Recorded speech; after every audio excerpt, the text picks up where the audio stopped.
সেজে গুজে রেডি হয়ে একদম চলে এসেছি তোমাদের সামনে। আর এখন ঘুরিতে বাজে 12টা 15। এখন থেকেই তোমাদের সাথে সঙ্গে নিয়ে রৌদ্রের মধ্যে ভিডিওটাকে স্টার্ট করলাম। বাইরে দেখো প্রচণ্ড রোদ্দুর, প্রচণ্ড রোদ, মানে খা খা করছে পুরো। আর এই রোদের মধ্যেই যাচ্ছি, ইনভিটেশন আছে, কিন্তু গরমকালের দিনের বেলা বেরোনো প্রচণ্ড চাপ হয়ে যায়। আর এই জন্য একটা হালকা পাতলা জাস্ট একটা হ্যান্ডলুম পরে নিয়েছি। আর এই যে ছেলে রেডি হয়ে রয়েছে, বর গেছে পুজো করতে, মানে স্নান করে ঠাকুরকে দিতে গেছে। তারপরে আসলেই বেরোবো, যাচ্ছি গিয়ে দমদম, আর যাচ্ছি মনিকার বাড়ি। মনিকার ছেলের আজকে বার্থডে।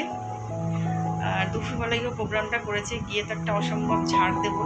দুপুরবেলা আমার প্রচণ্ড মাথা গরম হয়ে যায় কোথাও বেরোনোর সময়। তো চলো ওর নতুন ফ্ল্যাট তোমাদেরকে দেখাবো।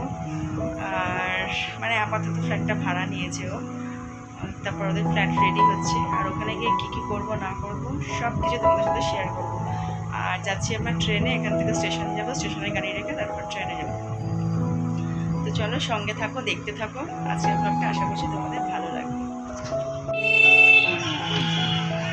প্রচণ্ড গরম, প্রচণ্ড গরম, প্রচণ্ড গরম। পৌঁছে গেছি দমদম। আর এখান থেকে যাচ্ছি ওদের বাড়ি। আর গরমে কিছু বলতে পারছি না। হ্যাঁ, হাতে লাগলো মানে বাইরে,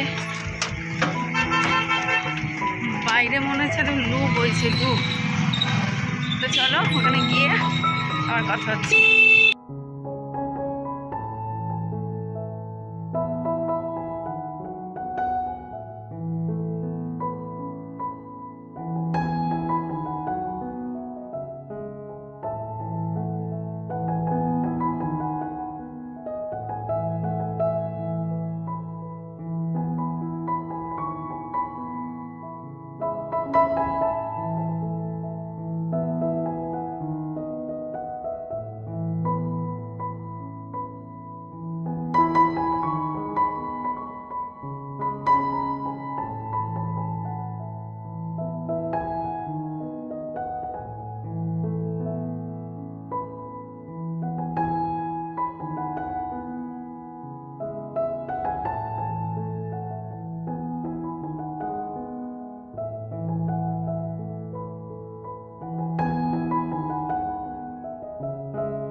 কতগুলো তীর কেটে গেল এইভাবে সেদিনটা দেখি। তুমি আগে আসলে আগে গেল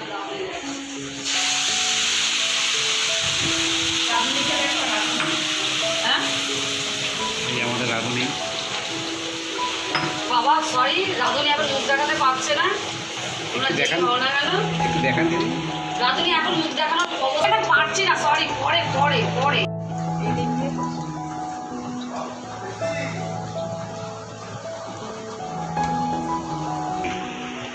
বেগুনি, বেগুনি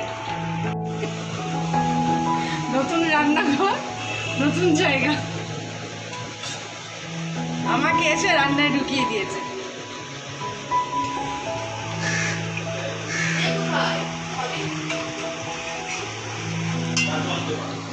এখানে হচ্ছে বেগুনি ভাজা, আর এখানে হচ্ছে গিয়ে পায়েস।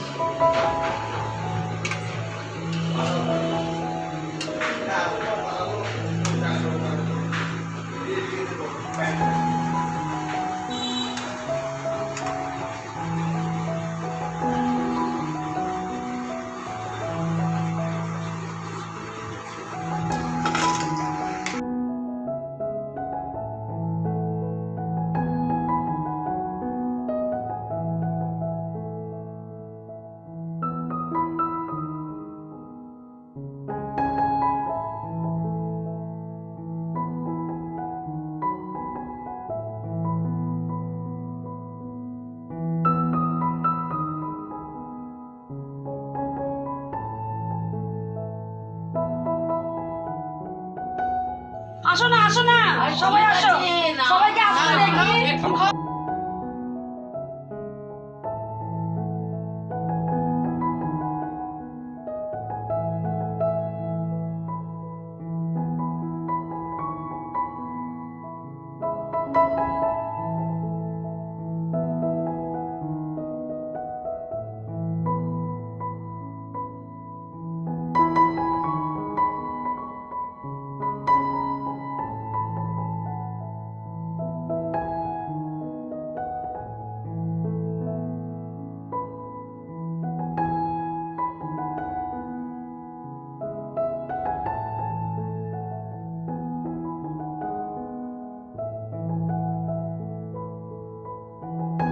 তো ফ্রেন্ডস, ঘড়িতে এখন বাজে হচ্ছে গিয়ে 8:10, আর মনিকার বাড়ি থেকে ফিরেছি আমরা তখন কটা, সাড়ে 4:30, হ্যাঁ 4:30 এরকম নাগাদ ফিরেছি।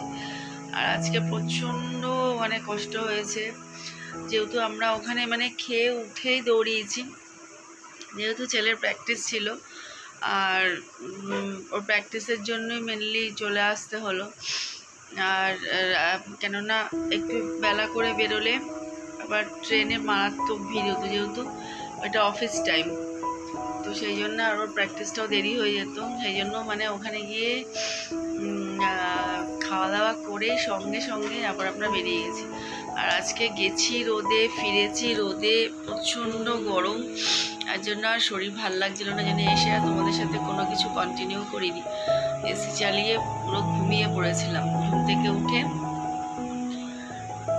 ছেলে এসে সন্ধে দিল, তারপরে চা খেলাম। চাটা খেয়ে একটুখানি ফ্রেশ হয়ে, আর এই যে দেখো সোফার উপরে জামা কাপড় পুরো টাল করা রয়েছে, সকালবেলা কাচা হয়েছিল, সেগুলো সব ভাঁজ করে তুলতে হবে। তারপর যেগুলো পরে গেছিলাম সেগুলো একটুখানি এমনি রেখে দিয়েছিলাম, ওগুলো একটু ঘামটা শুকিয়ে তারপরে তোলার ব্যাপার আছে। আর রাত্রিবেলায় ফ্রিজে রান্না রয়েছে, ভাতটা করব। গরম পড়েছে, গরমে কিছু খেতেও ইচ্ছা করছে না, তো শুধু ভাত রান্না করবো, আর কালকের খাবার আছে, তাই দিয়েই হয়ে যাবে। তো আজকের দিনটা খুব খুব মজা করেছি, অতক্ষণে যেটুকু সময় ছিলাম না কেন ওদের বাড়িতে ভীষণই মজা হয়েছে। আর ও একা হাতে সব কিছু অ্যারেঞ্জমেন্ট করেছে, শুধু আমাকে বলেছে যে তুই একটু বেগুনিটা ভাজবি, বেগুনিটা তুই ভেজে দিবি। তো ঠিক আছে, নিশ্চয়ই করে দেবো, কেন করে দেবো না। তো ওভারঅল খাওয়া দাওয়া খুবই ভালো ছিল, আর ও নিজের হাতে সব রান্না বান্না সব কিছু করেছে। ও রান্না ভীষণই সুন্দর খেতে। তো বলছিল যে থেকে যাওয়ার জন্য, কিন্তু থাকতে পারলাম না। যাই হোক, আবার নেক্সট দিন ওর বাড়িতে যাবো, ওর ফ্ল্যাটে যাবো। ফ্ল্যাটটা একটু ছোট, একটাই বেডরুম, আর একটা ডাইনিং রুম, কিচেন আর বাথরুম, আর একটা বারান্দাতে ছোটো মতো, তো দেখতেই পেলে।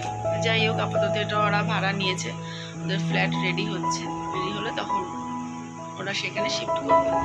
তো চলো, আর বেশি বকবক করছি না, গরমে আর কিচ্ছু ভাল লাগছে না। সবাই খুব ভালো থাকো, সুস্থ থাকো।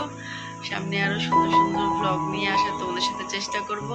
আর ছেলের আবার 18 তারিখে খেলা আছে, খড়দাতেই রয়েছে, সেখানে আবার যেতে হবে। যদি পারি সেটা তোমাদের সাথে শেয়ার করবো। তাহলে আজকের মতন ভিডিওটা এন্ড করছি, আর তোমাদের সবাইকে জানাচ্ছি আবার পয়লা বৈশাখের শুভ নববর্ষের শুভেচ্ছা, অভিনন্দন। টাটা।